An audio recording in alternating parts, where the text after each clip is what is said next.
Tabletop Spotlight, brought to you by Dragon's Lair Comics and Fantasy.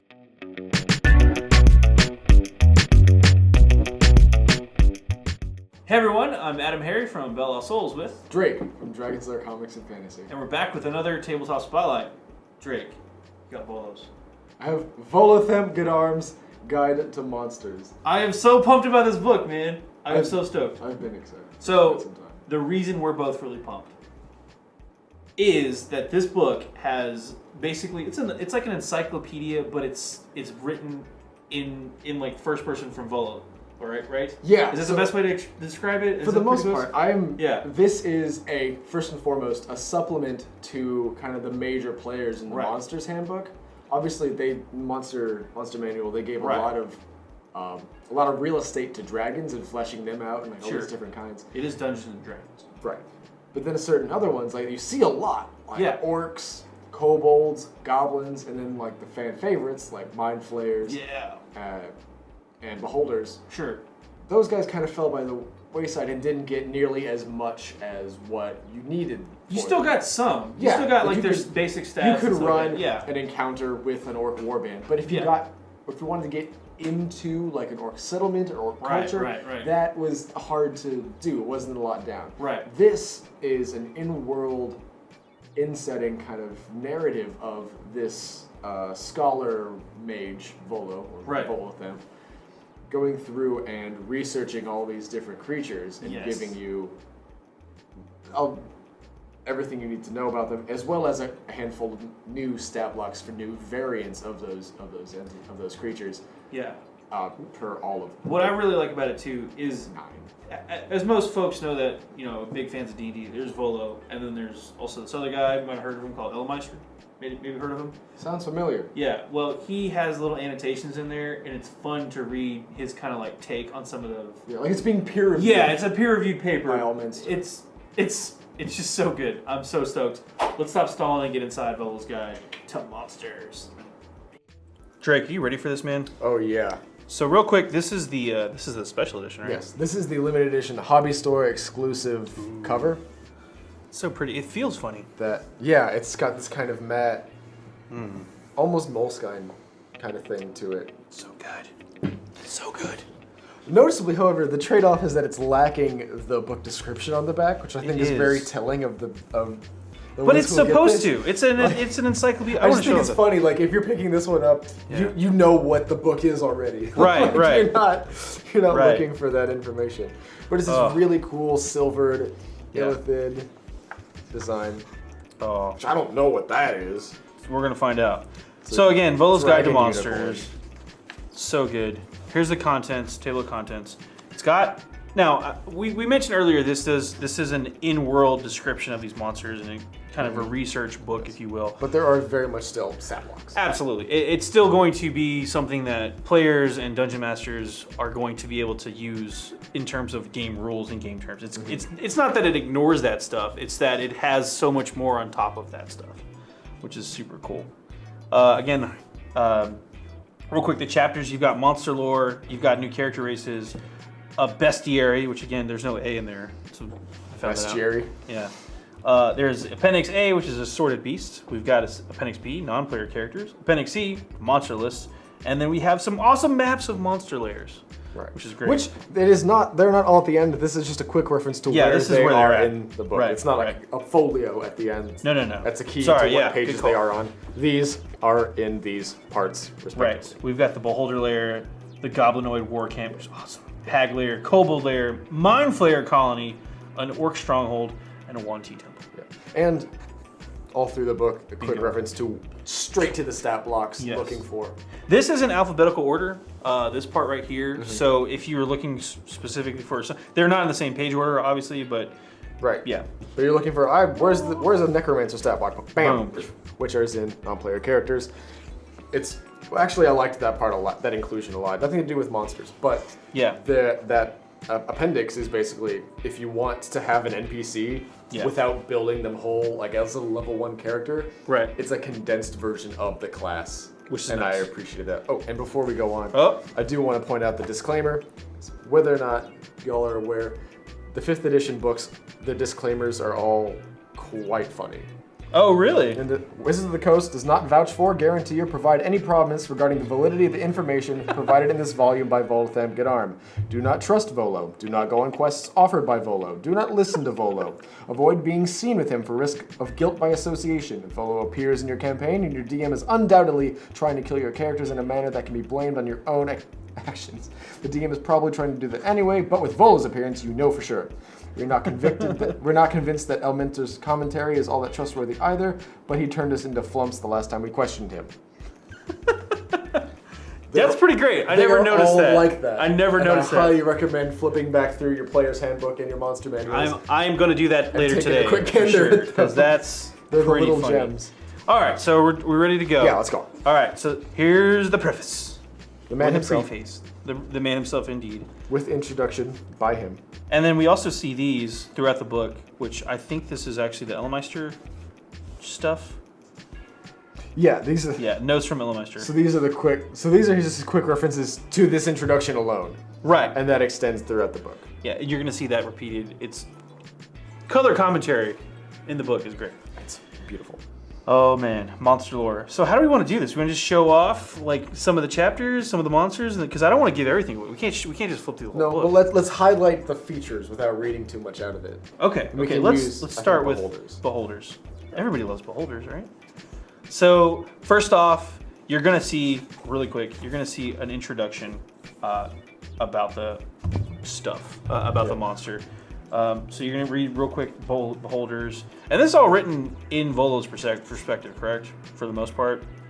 Yes. For the most part. There are some sections where it talks specifically about rules and stuff, which is not obviously Volo, but it's got all the descriptions of a beholder or of the whatever monster where they come from. Certain significant things. And here we have Elminster's input and Volo's input. And just a type of beholder, because every beholder looks different, and each one thinks that they're the best and the most like the original one. Yep. It's got descriptions as far as like where they live, the different types, the birth of the beholders. Yeah, it's good stuff here. And this is the real characteristics. gem for the DMs in this book. Yes.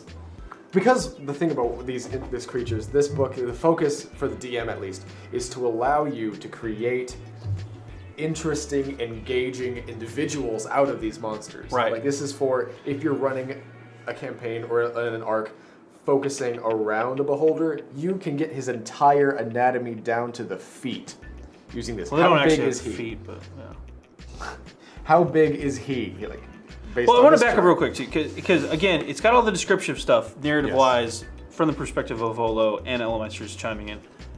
When you're a DM, though, and just like Drake was saying, this allows you to customize everything. So now you have all the full background, and you can randomly roll or randomly create, the new villain or the unique villain or the unique protagonist or antagonist for the party. Yeah. What color is his eye? What does his skin look awesome. like? How big is his eye in respective to the rest of it? Yeah. Which gives you idea. It just gives you ideas to do that, and it makes the world more real when you're able to do that. When you say, "Oh, a beholder looms over you," they're just like, "Okay," and they all think of something that is undoubtedly a different beholder. Right. This you can set it in stone, and suddenly that villain has a face, and he becomes that much more real, and it's a whole new level of engaging. And of course, the name. Right, which is awesome. I always love when they have the name charts in there because they always crack me up. But what I like, you get a personality traits, you get their ideals, you get their bonds, their flaws, which all 4 of these sections also you have in the player's handbook for players. So it allows you to quickly create the physical characteristics and now the mental characteristics of that monster, which now you can get a better grasp. Even if you just randomly roll on the table, at least now you have some direction, some guidance on how that monster is going to react in whatever situation. It just makes the character a lot less pen and papery and a much more alive character in my mind. Fleshed out. Awesome. Engaging, role-playing physically. And then, of course, specifically battle tactics, how this creature will fight. Yeah. The beholder's the most efficient way possible. Yeah. It talks all about combat, their outside of combat abilities. And it's back and forth between Volo and Elmeister the entire way through the book. So that's just great stuff right there. It talks about the different rays and variants. This is always a big one. A lot of the monsters are going to have different variants because just like especially in the case of beholders, but also just like people and all the other races. No two are exactly alike. Exactly, not alike. I don't know. Beholder lairs, how to describe those. It's just great, good stuff all the way around. It also has maps if you Which you saw the quick reference earlier, but this is. Yeah, if you're not comfortable creating your own maps, this will give you a rough idea how to do that. But yeah, it's just cool stuff. Treasure, always got to have that. So, and then it's different types. So it's like a type of tool that they may have. A gift that maybe the beholder got from some servants or hobgoblins. Right. You may have had a hazard, so it was more traps or whatever, or maybe it was a trophy that they took. So, and then a clutter. It was just a lot of junk that beholder may have had for whatever reason. I mean, this is another thing I really liked in the book too, was all the minions and pets. Because they're never going to be found alone in their lair. Right. These creatures, most of these monsters will have not just them in that settlement. Orcs will have slaves. Beholders will have minions. Hobgoblins will have probably their own kind of slaves, but also those that are beholden to them. Hags will have servants. Right. Etc., etc. What they'll be found with, what they might be found alongside, and this is not the dungeon will consist of. What I like about this too is like you could have these as random encounters in the dungeon, or you could actually keep track of how many they're fighting. For instance, you could roll up this whole beholder using all of the charts throughout the whole section. The great part is, say you roll this one. This beholder runs with 10d10 plus 50 troglodytes. Total. So if you actually keep track of how many troglodytes you're throwing at the party, you could get a gauge of just how many troglodytes would be left for the final encounter or whatever, or how big of a lair this guy had, which is really cool. Yeah, they want numbers. You give them numbers. You give them those numbers. 10d10 cultists and 4d6 cult fanatics. It's crazy.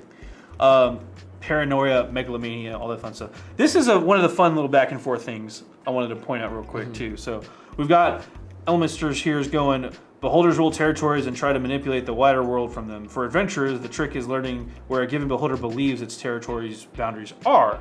And then Volo quickly chimes back, it's easy. You just have to think like a beholder. According to Elminster, they all think of themselves as the center of the world. Well, I know I am. So there you go. It's just these quick little, shots at each other throughout the book. So again, giants now.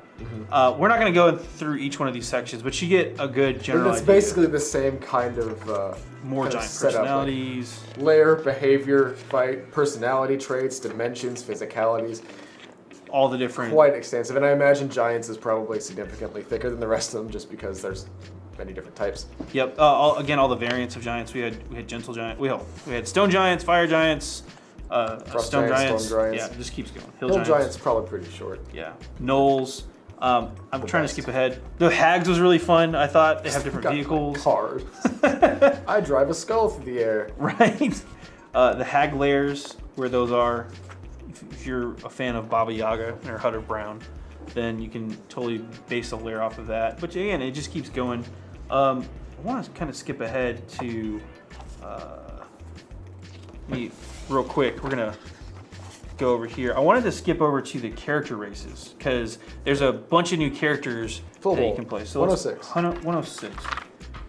106. Here we go. And you can tell it's kind of a different color than the other sections. Yes. So character races. Visually. This again for players and DMs. Yeah, actually, I want to cut to Goliaths really quick because while these guys are all cool, Goliaths are my personal favorite. So they actually had the Goliaths for free that you could download from their website. If you just Google D&D 5th Edition Goliaths, it had a quick rundown on how to play them.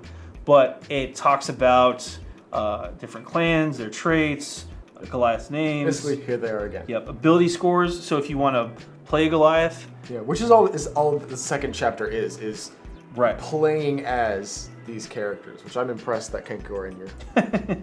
What is a Kenku? Freaky Crow Man. Freaky Crow Man. But it tells you here, so if I want to play a Kenku, ability score increases your dex, increases by 2, your wisdom by 1. Talks about your age, talks about your alignment, size, any kind of racial bonuses you get, different languages, you know how to roleplay them if you want to do that. Lizard folks with alien minds. Yeah. You want to play Lizard? Jake, Which I made Lizard folk a long time ago. Again, these are all suggestions for the players and the DMs. Feel free to tweak these as much as you want, but it's pretty cool. The next section was the Bestiary, which again, just stat blocks. Is new monsters. New monsters. But usually those that are specific to. Oh my god. More beholders. Yeah, different kind of variant offshoots of beholder. Yeah. Bodak. Bodax. What up, Bo? Oh. I haven't seen them in a long time. Bodak is an undead remain. The undead remains of someone who revered orcas, devoid of life and soul. It exists only to cause death.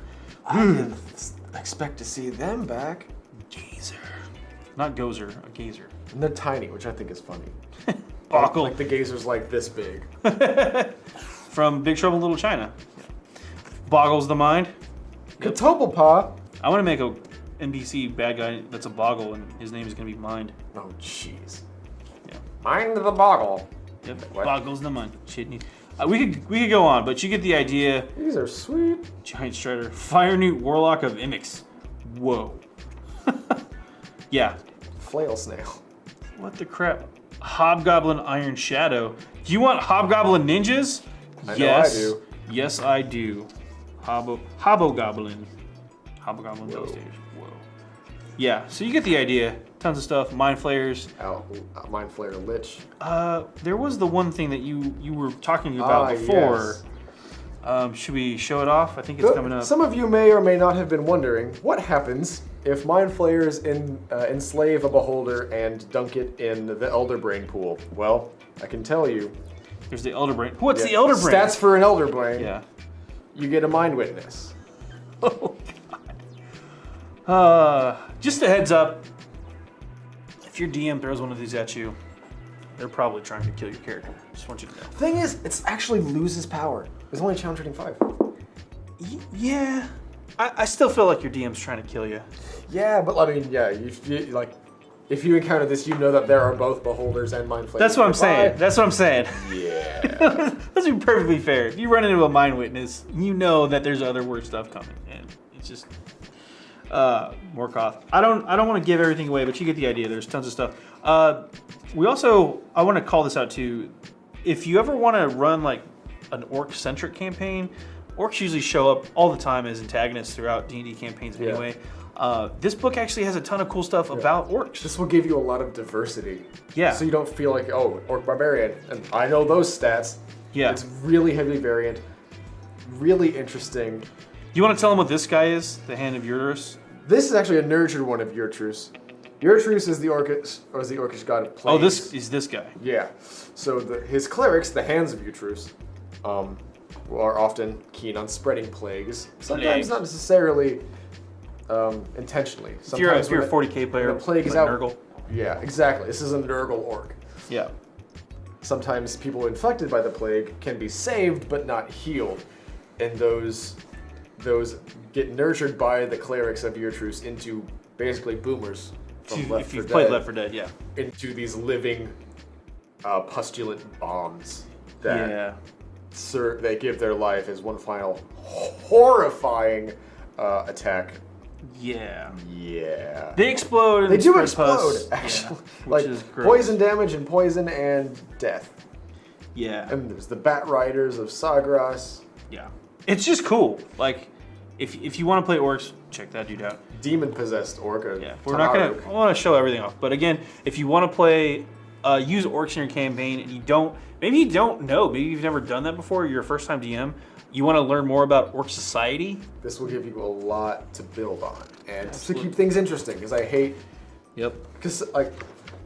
Nobody metagames intentionally. Well, that's not true. People metagame all the time. But you learn after fighting the same stat block of orc. You know that, okay, his AC is going to be between 13 and 15 based on what he's wearing and what kind of shield he has.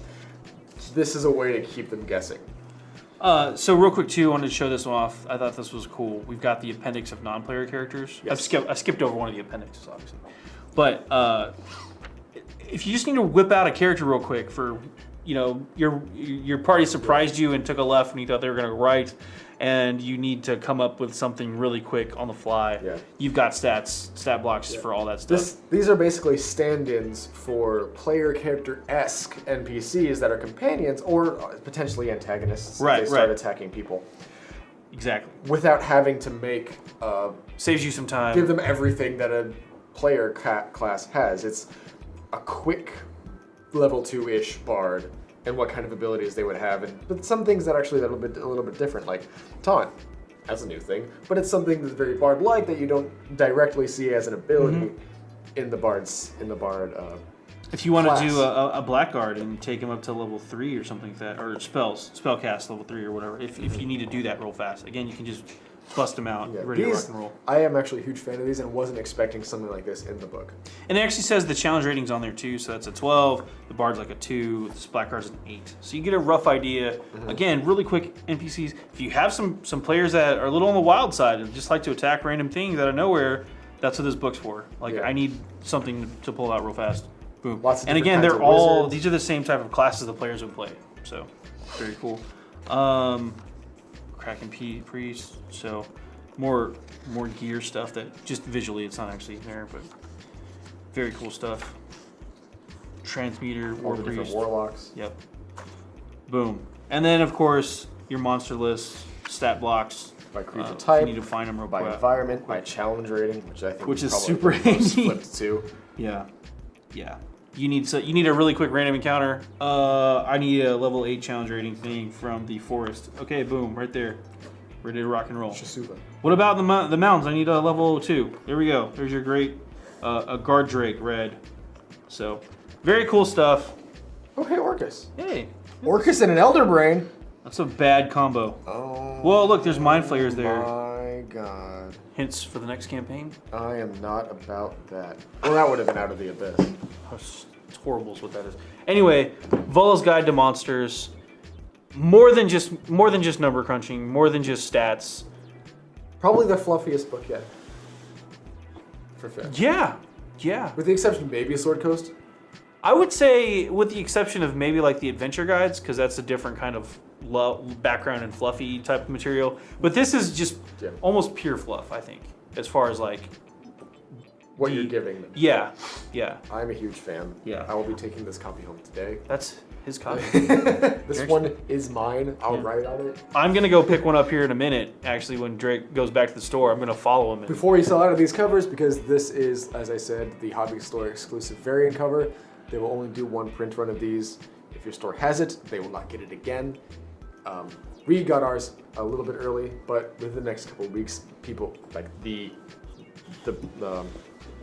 supplies of this are going out, and we don't expect this to be available moving forward. So go check but it of out. course, there is a regular version of the cover that is exactly the same interiorly. The inside is exactly the same. You're not missing anything. It's just visually, it'll either look like another 5th edition book, or it'll look like this, which I'm excited because I am 100% keen on allowing my players to purchase this title in-game and use what's inside as a resource. That is a great idea. I never thought about that. With the exception of obviously the stat blocks, whatever, but so that's the thing. I will trust my players enough.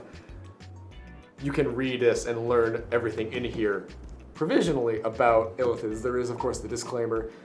It is written by Volo, and he is not always 100% forthcoming. So right, which is great. Which is the best part. It leaves it up to the DM's interpretation of rules. If they start metagaming, I'm like, oh, no, his interpretation of an Alhoun was completely wrong. Right, right. I think it's this. Yeah, well, Volo was wrong. So there you go. Yeah, an easy out. out. It's great. Should that come to bite you. Yeah.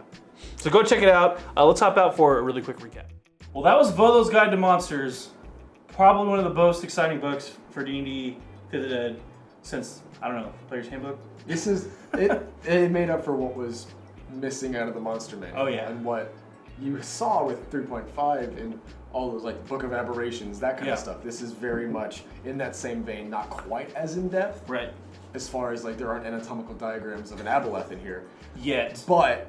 Second edition. But it definitely Volo's makes Guide up too. the difference as far as it's not just stat blocks, it's what you need for these creatures. Most of the ones that take a little bit extra, things that have culture, that you see a lot, that have religion.